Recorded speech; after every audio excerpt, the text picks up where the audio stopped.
Better? There we go. I heard a little rumor this morning that our special worship guests, it's their 11th anniversary today. Legacy. Oh, okay. Well, I was close, but I messed that whole thing up. Maybe next... Hopefully I'll do better with the rest of my message. Well, what I was going to start with, and I think most of you will agree, I have to come up here, so they're both gifted, but we've got a pastor who preaches, and I've got to follow. He can sing and play guitar and play this with his foot, and I got to go after that, so please be praying for me.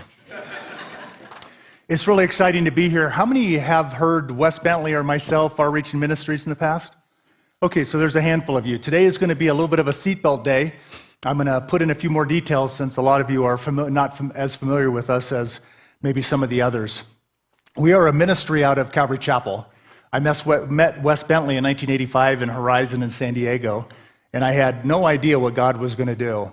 I am with a ministry called Far Reaching Ministries. Again, we're a Calvary Chapel ministry. God has called us to some of the most extreme places on the planet, and we're going to get into some of that. Again, today it is a seatbelt day, and I'm going to keep everything at PG. But what we have to experience as a ministry is incredibly taxing, and you're going to get a little bit of a flavor of that. And I don't want to overexpose you to that. I want to give you enough. The Bible tells us that we are to empathize with those that are suffering. It talks about those in prison for Christ's sake. We're supposed to empathize with them as if it's ours. And I'm going to bring a little bit of that empathy for a couple billion people around the planet this morning that don't get to do what we do. This is not a message to make anybody feel bad. I'm not here to browbeat you at all. All I want to do is every once in a while be able to bring comparison, because every one of our lives are going to be hit by fire. And acting like that's not going to happen is just not a reality. We live in a very broken world, and if you haven't been hit by a fire, you will. And if you have been hit by a fire, you'll probably get hit by another one. But across the globe, what God has shown me is that when the fires are raging, there's actually more ministry to do, and we'll dig into that. We started out as a ministry in actually Russia. Wes and I were roommates in 1985 at Horizon, as I said, and I went towards business. I thought I was going to be an ambassador of Christ in the business world, and I was for many years in corporate America, and then I got called here. But Wes knew his calling was towards ministry. And when Russia, the walls went down for many of you who remember the 80s when the communism collapsed, Wes went over there and started going around to prisons and bringing the gospel, and he was bringing tens of thousands of people in prisons to the Lord. And because he's a former Marine, to simplify the story, a group of Calvary Chapel pastors and missionaries got together and decided they wanted to go into this place called South Sudan because there was a terrible genocide going on, and ultimately 2.5 million people were genocide that we have been involved in. And they got a hold of Wes because he was a Marine and he was pretty good with guns at the point. He's a pastor now, but they thought, well, hey, we could send him in there and find out where all the enemy is so that we can land a bush plane in there and assess the situation and leave. Well, Wes didn't know where South Sudan was, but when he got on the plane and actually went there, it was a pretty tough situation. It was a killing field. He spent about a month there going around finding out where the enemy was, and he called in reports. They were able to come in. And at the end of that, again, to simplify the story, Wes gets back to the United States, and he said, Father, that was an amazing experience, but I never want to go to South Sudan again. And what what Wes will tell us today is that if the Lord calls us out of South Sudan, we have heard his voice and we will be faithful, but he will break our hearts. And I want to kind of stop right there. A lot of the things that I was pursuing in my life, being a business guy, nothing wrong with that, all the things I was pursuing, but God knows a lot of times what's going to fulfill our hearts. Wes wanted Russia, and today he never wants to leave South Sudan. And I want to encourage you to take everything that you're holding on, the stuff that is making your Christian experience a little bit miserable, and I pray that you'll just trust the Lord enough to just leave it at the altar this morning. Again, in the time that we were there, the merciless in South Sudan, the merciless, inhumane atrocities committed against the poor and the defenseless, it's really hard for the American mind to wrap itself around. 2.5 million people were ultimately murdered, and the vast majority of those were women and children and the elderly, a lot of men too. But when we got involved in a situation like that, and we met women who had been violated numerous times, we met other women who were punished by the enemy and had their breasts cut off and their lips cut off and their nose and their fingers, and children that we've had to deal with that were forced to take a machete and kill their own parents. When you deal with that, it wakes you up. You realize that you just can't go in on a weekend and give them water and do something. You've got to stick with them for a while. You've got to walk a distance and help carry that load, allow the Holy Spirit to carry that load, but carry that load. But what I can tell you is that kind of expression of love, I have seen some of the most tragic stories become some of the most incredibly powerful witnesses of Christ Jesus. And I'm not here to downplay suffering. I have been through the fires. I've been through a fire just a few years ago that rocked my world. But what I do know is that when we lean into Christ, even when the world doesn't make sense, when we walk out of it, there's going to be fruit in our life that is so valuable. We'll get into that a little bit more. In 1998, we became the official training arm as a Calvary Chapel ministry. We were written into the Constitution in South Sudan. We actually were written in there because we are raising up their chaplains for a foreign army. We have raised up, trained, sent through Calvary Chapel Bible College, over 500 men from South Sudan. They're really Calvary Chapel pastors. There's Calvary Chapel plants all over South Sudan. It's the most amazing thing, including Calvary Chapel Kush in Nimali that now has 3,000 villagers coming to it. Chuck Smith had no idea, amen. Chuck Smith had no idea that that was the fruit, but he was faithful with what God has given him. And today, even though he's in the throne room of the Lord, there is still being fruit born because of his obedience. Amazing, amazing what God does. The hardship of our ministry being where we are is a little bit unique from most ministries that you'll hear. Out of our 500 plus chaplains, we've actually had over 70 killed in the service of the Lord. In the first 16 years, the Lord was gracious on us, but had to prepare us for what was going to happen the last 7. In the first 15 years of being there, we had 16 team members killed, mostly by bombs and bullets. In the last 7, 54. And those numbers continue to increase as we're running towards countries that most people are running from. We went from 1 country to now we're in 37. We're in 5 war zones. We're in 9 of the 10 most dangerous countries in the world, again, where people are running from, we're running to. I am a Calvary Chapel pastor, and I have the weirdest name you'll ever hear. Weirdest title. Weirdest name too, but weirdest title. I am the director of ghost operations. I bet you haven't heard many pastors with that. I'm actually responsible for the invisible arm of Christ, the invisible arm of love, the invisible arm of you into the most dangerous places.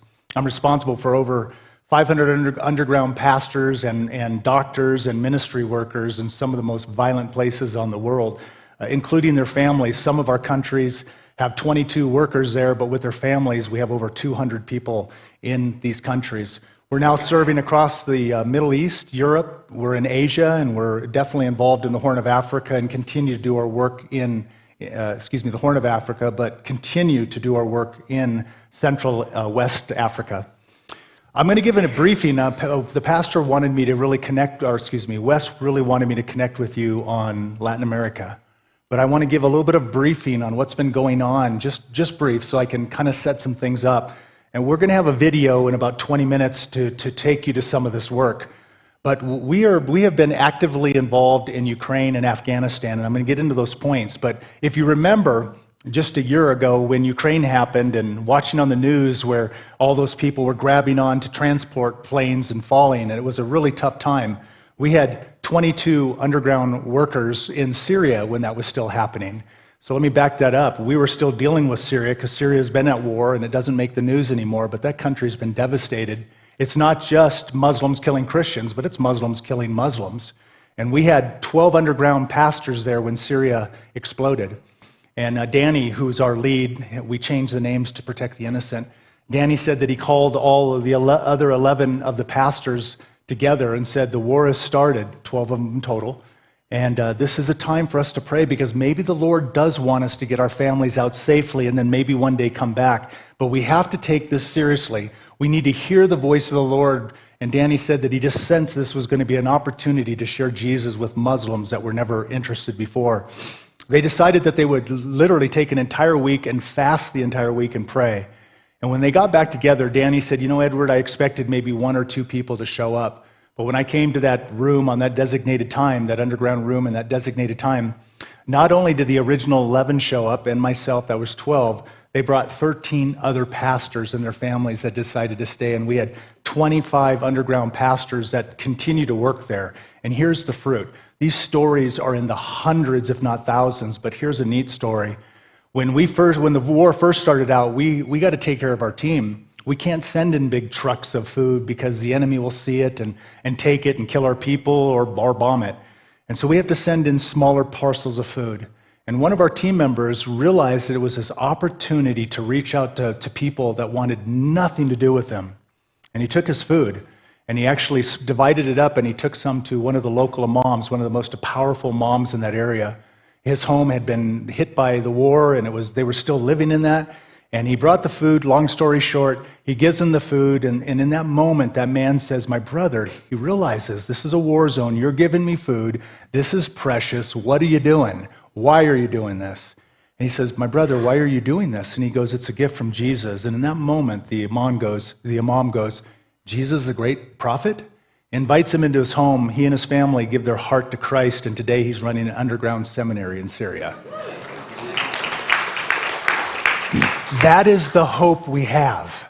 And when we look at the news and we see with our fleshly eyes, when we look at what's going on in the White House and what's going across the country, it's easy for us to get angry. But I want to remind you of something, is when it gets darker, our light shines the brightest. And I want to be the man that has so not offended my enemy that I have been a true example of Christ, speaking truth. But when their world catches on fire, I want them to know that I love them unconditionally. So when their world's on fire, they can come to me and I can share Jesus. That is how I live my life. That includes, and this is not browbeating, I would wear a mask every single day, every hour, every minute, and I hate masks if it would lead anybody to the Lord, because I'm first and foremost an ambassador of heaven. I represent America, I represent Calvary Chapel, I represent my family, and I want to be excellent when I do that. But at the end of the day, I realize that I'm more importantly than me being an ambassador to the world from the United States, I represent Christ to the world. And the way that I live my life, it really does matter. We'll spend a few more minutes on that in a little bit. Afghanistan took off. Again, we're dealing with Syria and everything else, but Afghanistan got a little bit crazy, and you don't even hear it on the news anymore. When those early days happened, after America being there for 20 years, we fell in 10 days. We, again, had team members on the ground. We actually had 22 of our ministry leaders, pastors, and doctors, and then their families, about 200. And when it hit, we had to go into wartime planning because we didn't have a budget ready for this. We weren't ready for this. Well, we were ready. We knew something was coming, but not at this scale. And we started hearing things from the very beginning that this was going to be bad. The Taliban has always held a long-term view of Afghanistan. They knew that America would come in, and like every other country, they may last 20 years, maybe even 50, but they're going to go away.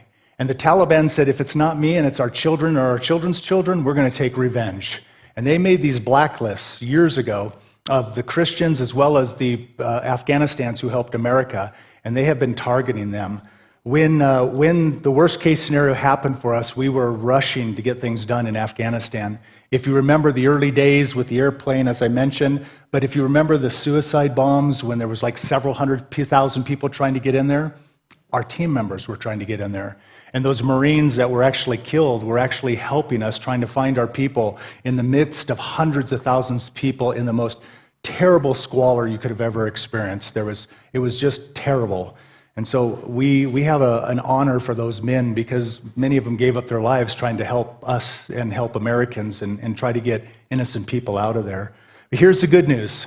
The Lord has given us favor because of the work we did in South Sudan, and along the way, we met a lot of special forces people that were Christian, former special forces.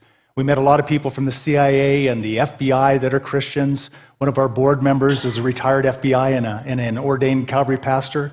I want to let you know that. I want you to hear that, because when you watch the news, you wouldn't think there were any Christians anywhere in Washington or in our government, right?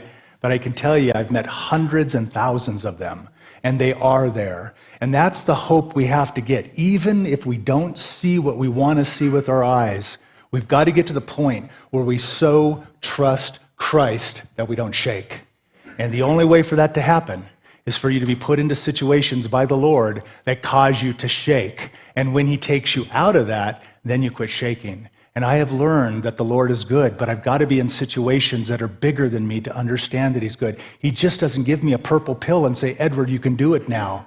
It requires training. It requires discipline. Where I was when I started teaching second grade Sunday school at 19, and where I am today, that didn't make any sense. But God uses these things in our life. We have successfully, because of our relationships within certain areas, we were able to get so far out of Afghanistan, 1,700 people. And we got them out legally. A lot of other organizations were getting out Americans and Christians, but they were getting them out illegally, and now they're being round up in Pakistan and Tajikistan and Iran, and they're being sent back to the Taliban.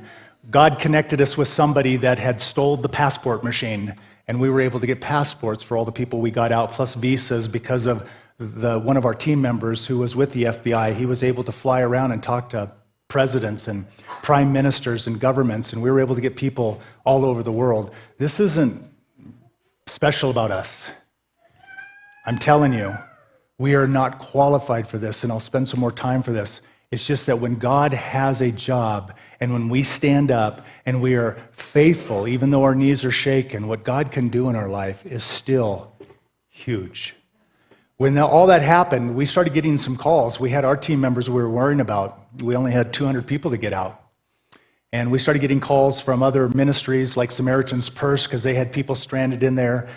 For those of you who know Crew, their country director was stranded there. They gave us a call and said the Taliban is going door to door looking for this guy, and asked if we could help. And we said that's not a lot of time. We were able to connect with some of our mercenary friends that were in the country helping us do some protection of our people, putting them in safe houses, and they were able to get in that area within an hour, get him out. The Taliban showed up an hour later. He would have been dead, and now he's actually safe.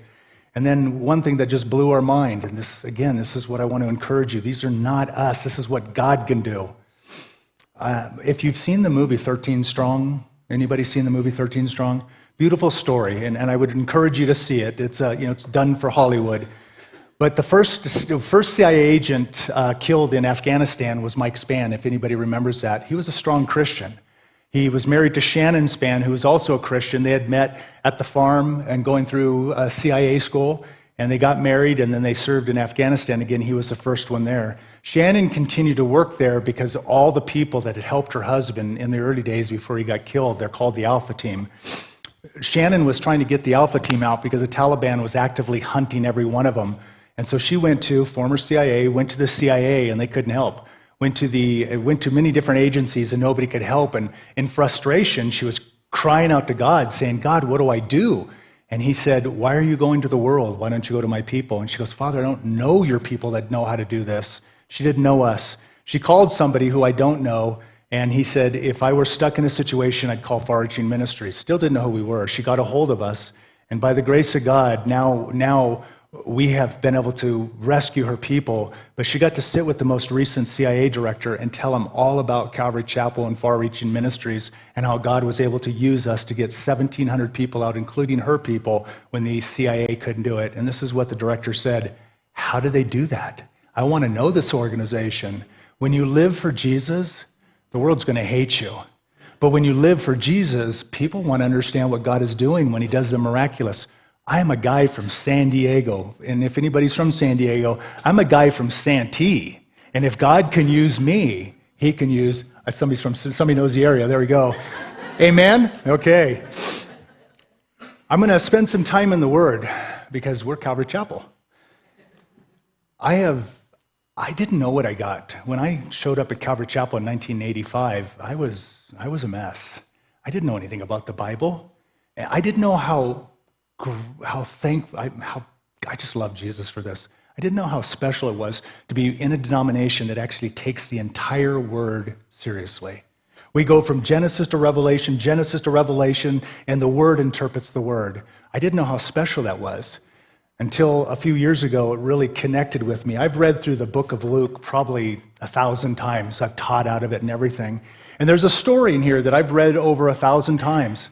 And about a year ago, I was reading through Luke again, and it just so screamed at me That's the neat thing about the Word is when the Lord wants me to know something else, He's going to take me there and get stuck. But if you will turn to Luke chapter 19, I want to use that as our verse, our backdrop. Luke chapter 19, verse 11 through 27, and I'll give you a little bit of a backstory here. This means a lot to me. I'm going through mid-age crisis. I am just turned 57. I'll be 50. I turned 57 6 months ago. That's how fast it's going. I'm going to be 58. And that might not mean a lot to you, but here's it's just so weird to me because it just feels like it was 3 years ago that my 35-year-old daughter used to be small enough to literally lay on my lap. I was 20 years old. I put my feet up on the coffee table and I was looking at my daughter, so in love with her. She still has me wrapped around her little, yeah, she's got that. But I remember looking at her and going, Father, I was raised by animals. You got to help me. And I remember reading Dr. James Dobson and doing all that and just investing. And I have 3 children that are all grown now. They're all in their 30s. But I remember investing, and it was like yesterday. I have a 10-year-old granddaughter, and what I realize is if the Lord just gives me, let's say I get to live till I'm 100 years old, make my math simple, I have less time in front of me than I've actually already lived. And as quickly as my daughter's 35 years old, my time is going to come. And that's why this verse screams to me, because Jesus is on his way to his own death, and he says these incredible words. He's not only on his own way to his own death, but he is about to be betrayed by his own disciples who he speaks this through. He's going to be handed over by his own countrymen to a foreign army, the Romans. He is going to be persecuted, and he's going to be crucified, and he's going to rise again. But he says these words, verse 11. And as they heard these things, who? The disciples? He proceeded to tell a parable because he was near Jerusalem and because they supposed that the kingdom of God was to appear immediately.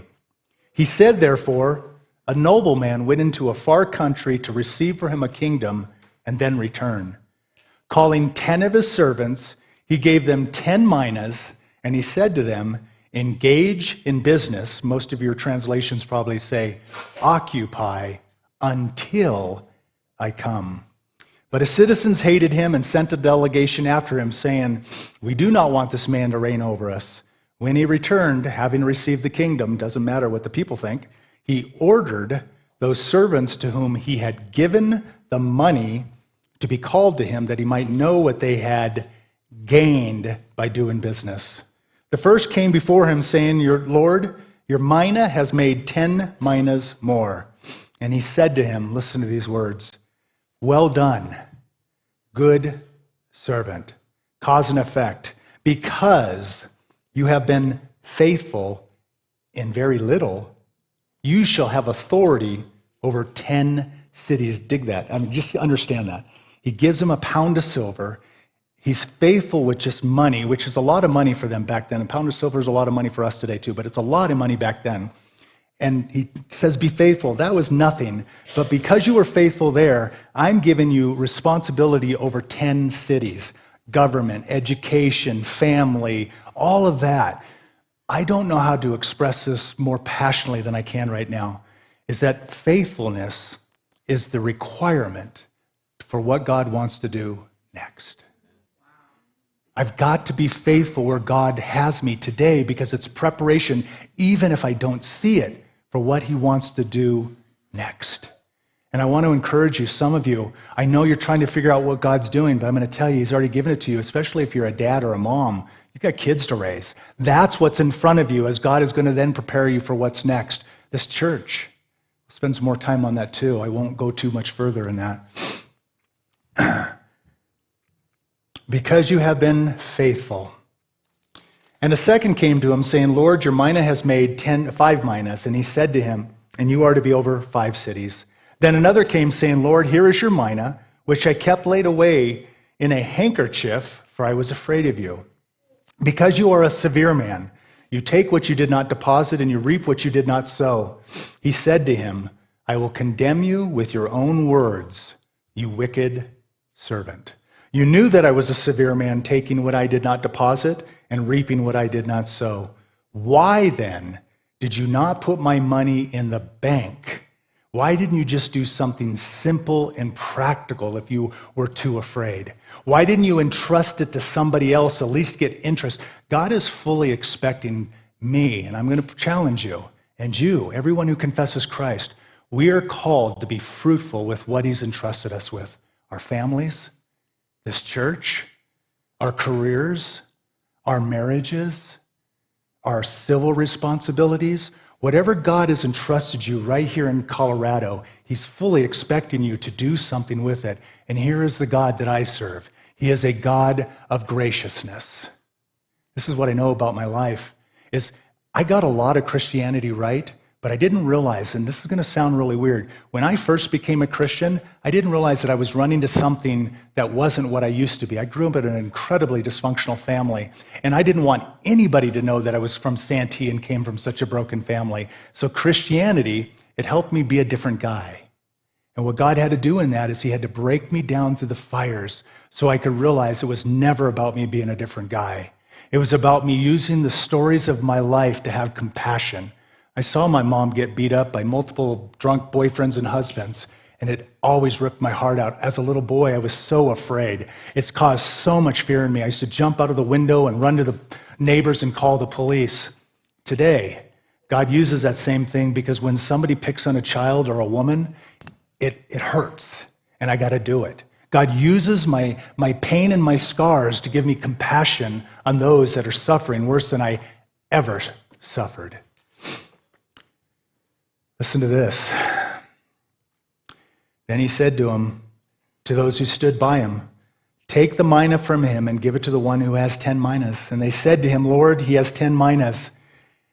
I tell you that to everyone who has promise, more will be given. But the one who has not promise, even what he has will be taken away." Jesus, on his own way to his own death, clearly instructs the disciples that they are called to do, to occupy, to go, to serve, to love, to whatever God has called them to until they breathe their last.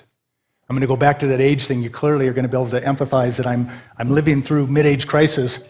But if I'm given 100 years, and I'm going to make it simple, okay? If I'm given 100 years, in fact, for this illustration, if I'm given 100 years, and I've already lived 57 of it, that's all I get. What I do right here for that brief amount of time in all of history somehow matters in eternity.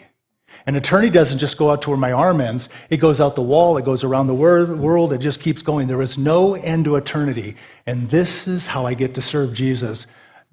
I don't want to serve Jesus because I want his favor. What I know is that I was his enemy, just like the Taliban. I was just a different enemy. And when I was his enemy, he died for me. He loved me. I am going to love my enemies. I am willing to die for my enemies. I'm willing to go where it takes to bring people to Jesus, because I would have been your enemy, especially you dads, if you would have had a 17-year-old girl. I would have been your enemy, but what God has done is so transformed my life that I know he can do it to all of our enemies. All of our enemies. My life and your life, it matters to God. Jesus said, "And greater things than these are you going to do." And how do you do greater things than Jesus did? I'm not here to discuss and talk about turning water to wine because I've never done it. I'm not even here to talk about raising up Lazarus. I've prayed over sick people, and I've seen people healed, and I've seen people not healed. I don't have the courage for that today to talk about that. I'll let Pastor John do that. But what I can talk about is that I know this: for God so loved the world that he gave. And if I'm going to finish the work of Jesus, it's the reflection of love that my life should be dominated by. Love for my enemies too. And I should love them so much, because what I know is that I wouldn't watch my enemy if they were hypocrites. If they said they love Jesus and it's transformational, but the way we live, if I were looking at my enemy and there was such hypocrisy, body of Christ, I pray we'll fall before a living God. It's not about our perfection, but it's about our love. It's about our love. It's about our love to this world. That's what transformed me. He chose us to bear fruit in this world. He chose us collectively to bear fruit. He told us that we are to be doers of the word, and that is what drives me. I wake up every morning, and even when I'm tired, when you do what I do, sometimes you get war weary. You get tired of the bad news that comes every day, and you just want to throw the blanket over your head And I don't do it because I'm reminded by that same thing. I don't get to hide. I have to go out and be bold for Christ because this world needs him more than anybody. We're going to, again, watch that video in a minute from now. I'm going to talk a little bit about Ukraine. I just want to get them queued up. We're not going to stream this video. I know there's some important people, part of this congregation, not here today. But we have to protect some children. I'm going to talk about Latin America and what we're doing with cartel. And we don't want to re-victimize these children. This was made by our team member. We didn't get to blur out their faces or anything. But Wes wanted you guys to see it because he feels that you guys are family. So again, we're not going to go out when we watch that video. Ukraine. There are Calvary chapels in Russia and Ukraine and Poland and all around that region. And here's a neat thing. You don't hear this on the news, but they're involved. The Russian Calvary chapels are going into Ukraine to help the Ukrainians. I'm not here to get into the politics about this. I had one person sweetly saying, why are you guys helping Ukraine? They're corrupt. I've spent a lot of time in Russia. That's pretty corrupt too. I've spent 57 years in America. I heard that the government here is even corrupt. It's never about the government. It is about the people. Jesus died for people. And that's what I want to live for, those same people. It's not my job to judge governments. I'm going to let the Lord do that. One day I get to judge angels. I'm not ready for that either. I want to be faithful so that I can learn by the power of the Holy Spirit to be ready for when God calls us to judge angels. Again, Calvary Chapel's involved all over there. This is what the Lord does. We are now involved with the Ukrainian chaplains. These are some of the most on-fire Christians that you will meet. I don't know if you've heard this, but Russia has they've taken over 100,000 children and relocated them back to Russia into re-education camps, and now they're taking women and children. But the problem, as I've had team members on the ground, we're dropping in and out. Wes just got out of there. I'll be dropping in. We were there with cameras, and we have videos. I'll send it to your pastor so you guys can see a little bit of some things that's going on. But what is going on, they are targeting women and children and the elderly, and as a ministry, we can't let that happen. We are going to go bring Jesus to those that are suffering, because that's what our call is. We weren't called anywhere else. But when we were in there and we started meeting elderly people whose homes were hit by missiles and their families were destroyed, one lady we ran into, and this changed a lot for us. Her home had been hit, her husband was killed, she was living in a chicken coop that only had 3 sides of wire, and the one side that had wood was mostly knocked down. She was living in there as winter was coming, and she was ready to commit suicide because she had nobody, no family, no chance to rebuild. It's a very poor country. And we found out a lot of elderly people in Ukraine are actually committing suicide because of the hopelessness. We're feeding 15,000 people right now. We have put in 100 homes, temporary homes for women like this lady, that these shipping containers, we're gutting them, we're putting in beds and a heater and a bathroom, a toilet, self-contained and all that stuff, and putting them on their property so they don't freeze to death. We have 100 in, and we're continuing to do that. Why? Because there is a biblical mandate for every Christian to care for widows and orphans and their needs, and that's what we're going to do. That it's not even an option for us. If God put it in front of us, he'll let us know if we're not supposed to do it, but we're going to walk forward. We always pray. We're going to walk forward because we know it's our skill set and we know what the Lord said. We're going to watch this video right now. It's going to be a short video. I had some cut out to make sure we could be good with our time. I want you to pay attention to the blue tarp, and I want you to pay attention when these sweet little girls get to actually come in to a room and the dramaticness. What I want to cue this up for you is this is actually our work in Latin America. We weren't looking for more work. We had a call from Joe Foch when we were involved in Ukraine as well as Afghanistan and said, Joe, or Edward West, I need you to talk to this organization. And we talked to a guy who is from Latin America. He's a 4th degree black belt in like a Krav Maga, and his ministry is he works with the police of a particular Latin American country, teaches them how to fight, and then he gets to be a witness. He was out in the neighborhood because the police really like him, and he was teaching soccer to some kids, and a man came up to him and offered him his 2 children. And he thought it was a joke and found out it wasn't, and it just upset him. So he went to find the man, and he couldn't find the man, and found out the man had found another American and actually sold his 2 children. That upset him so much that he actually got with the police and found out not only are the cartel involved in drugs, there's a tremendous amount of money in humans, in human trafficking. They can make up to $25,000 on a child. But what happened, it went worse. So human trafficking, desperate parents selling their children for $150 because they're desperate and they want to, $150 will feed them for a while. But the cartel are not just sexually trafficking these children. Our team member down there is Gabriel, the archangel. We changed his name. The police took him in on a raid. They were just a couple minutes late, went into a room, and there were 2 babies on a table. They were still warm, but they had been, this is hard, this is not easy, but they had been cut open and their organs taken. And when Gabriel was asking about it, he said, unfortunately, there is a part of the world that has a superstition, that wealthy people, that if you eat the organ of a child, it will extend your life and it will give you favor, and they will spend $5,000 to come and eat the heart of a child. And when we heard about that,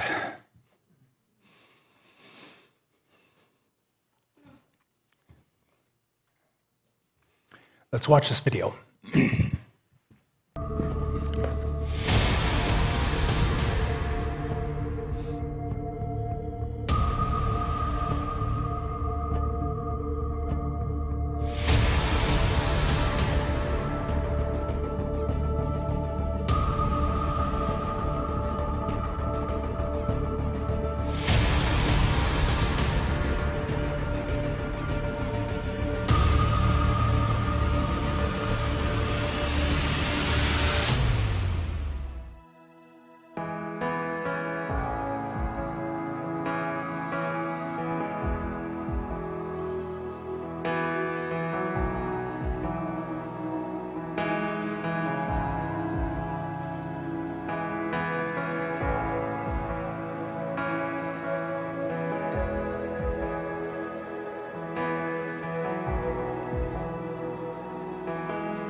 Again, Wes wanted me to share that with you because of his respect for your pastor and his wife.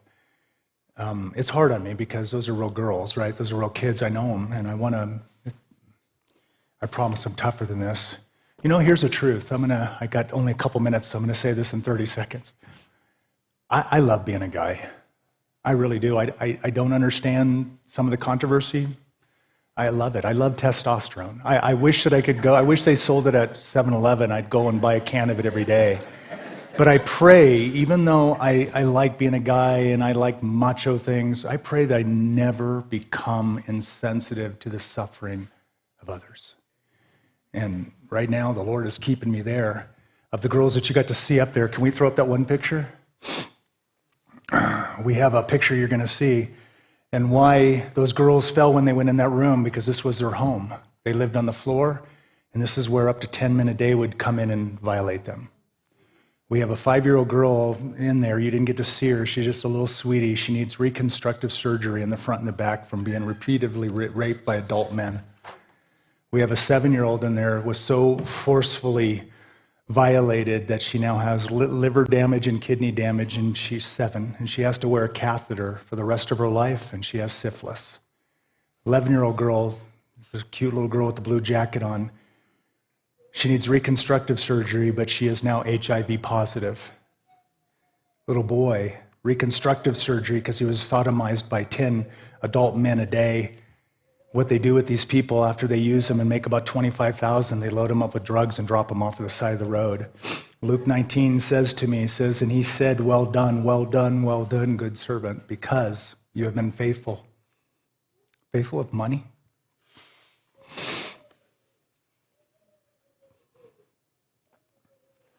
I want to hear those words. And I want to make you jealous to hear those words. Because what I know is it's not just in those countries, but it's here. For God so loved the world that he loves this part of Denver. He loves this area so much that he sent you. And you are to be the light in this community, like the Lord is calling us to be a light in some of the most darkest places. Our home that now replaces that home, we have to change every name because we just can't have any trace back. We call it, our pseudo name is called the Little Starfish. It goes with that story. Many of you have heard it. But Gabriel loves the story because that's what he reminds with these little kids. And maybe some of you have heard the story, but there's a big storm and a wave comes on and there's just tens of thousands of starfish on a beach. And a little boy is walking and he sees the starfish and he runs down to the water and he begins to pick them up and gently throw them back into the water. If you guys know the story, he's picking them up as fast as he can. And this old man's walking down the beach and watching it, and he has compassion on this boy. And he goes up to him, he goes, son, there's so many. I mean, what difference are you going to make? And the little boy picks up another and goes, makes a difference to this one. We can't go everywhere. But when God puts something in front of our hearts, may we stay sensitive enough to say, Lord, what do you want to do in this situation to show these people who you are? I know that many of you are going to want to get involved, and I'm going to cut out a little bit here and just kind of finish here. I know many people are going to get involved in our ministry. It's an emotional thing. Obviously, it's an emotional, and I do this, every day. And I want to deal with that. And I didn't get to talk to your pastor, and hopefully he will respect what I'm going to say. I wasn't supposed to be a pastor. I was a business guy. And then I became an ordained pastor about 15 years ago. I didn't go through seminary. I still don't get it. I don't know how to be a professional pastor. I'm just a real guy. Not that pastors aren't real guys, but I'm a practical guy. I went to work I went to work for years because I had a family to raise. I had to work. I had to pay the mortgage. I had to pay car. Just practically speaking, we know that. But at church, I just never thought the same. It was always different. And again, we don't talk about this. Your pastors probably have never even said these words. But because I'm not a pastor, I'm going to say them. What I found out about church is that there is no money tree out back. Here's a story. Here's my story. One day I was so moved at Horizon. This guy came in from Hungary, if you remember when that was a tragedy, and we had an orphanage, and he said, the heater's broken, winter's coming, we need $500. And I'm like, $500, there you go. Walked away. I felt really good, and I still feel really good. But a few years later, I realized that was my money that I was going to invest in where God has me reaching the world at Horizon. And a lot of times it happens as we get emotionally moved and we take from A and we give to B. If you want to be involved in this, I want to challenge you something. This is your first call. And I want you to be serving here faithfully. I'm not going to get into the whole money thing and how much you're going to give and stuff, but it costs money to reach the world. In fact, I actually believe that the smartest thing we can do is to create a war fund at churches where we have like $1 million to $5 million put aside that we collected, because when the next emergency happens, and it's going to happen, we can pick up this entire church and set it right in the middle of that. I think that's going to be evangelism of the future. When I was 19, Ed used to go down to the beach, and I'd go down the beach and we'd talk to people about Jesus. I used to go down to Ocean Beach. If I go down to Ocean Beach today, there's a really high probability I'm going to get in a fight. Somebody's going to want to beat me up. But I do know that there's still pain in this world and that I can love people, especially when tragedies come. And that's what we look for, is we look for tragedies because we're most comfortable there. But we also want to go in there and give people the hope of Jesus when you're suffering the worst. I don't know if you've ever suffered bad. I know what suffering is, when you feel like you have nobody, no hope, no help, no nothing, and then Christ shows up. That's what we want to do for people of the world, because the only answer for these countries is not for them to become Christian countries. It's for the people to meet Jesus. That's how we transform lives. So if you want to get involved in our ministry, I'm going to tell you how to do it, but please be faithful here. I'm standing before you as a man. Be faithful here, because this matters in America. For those of you who are moved, I don't need your help. I don't want your help. I've talked to Pastor John about it. I came to make sure I have integrity. I just want to make sure that you guys are blessed. We are on the front lines there. We see what's happening in America to the church. We just want to infuse you with some courage, because this game's not over. Our war's not over. We are going to win this, even though it doesn't feel like it. And I want to come here and to be able to encourage you from the front lines. If you are interested, let's take care of these kids. We have 66 kids. I only was able to bring 13 because we could only get 13 dossiers made. We have to hide their faces. You got to see what they look like, but we got to protect them. We had to change their name, but here's their story. It costs us, because of the trauma they've been through, we have to have doctors and clinical psychiatrists and teachers. They have to be educated. So we have our bills down there to run that, including security, because the cartel, $35,000 a month. It costs us about $500 a child. We're not asking you to do that a month. Just do what you can. And if everybody picks up, and if it's not too much of a burden, and we continue to make sure we're doing our main work here, this is where my heart is. Every single penny goes to this. And I'll be going down there with a group of people. I want your pastor to be able to come.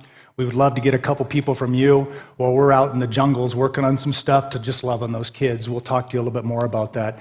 Other things, and I didn't get into, but Ukraine, it's real stuff. We have Calvary Chapel pastors that are full-time over there, and we're trying to make sure they have support, because they don't. If you want to, 100% of whatever you give goes to the Calvary Chapel pastors as well as our indigenous people. But today I have this. And then lastly, undefiled religion. We're still feeding thousands still in Russia that are part of our Calvary Chapel, elderly people, because the Bible tells us to care for them. And now we're doing that in Ukraine. So we have several families that we are just taking on. They're connected with the churches. Not all of them are Calvary's, but most of them are. If you want to do that, take care of widows and orphans in their need. I will ask you, when you do that, we have a very small staff, but we want every penny going in there. If you could set it up automatically and monthly, that is going to help us. You can fill out the form. Ed will talk to you. He's a great guy. Don't be afraid of us. We're not here to hurt you. We want to make sure we want to make sure we can encourage you.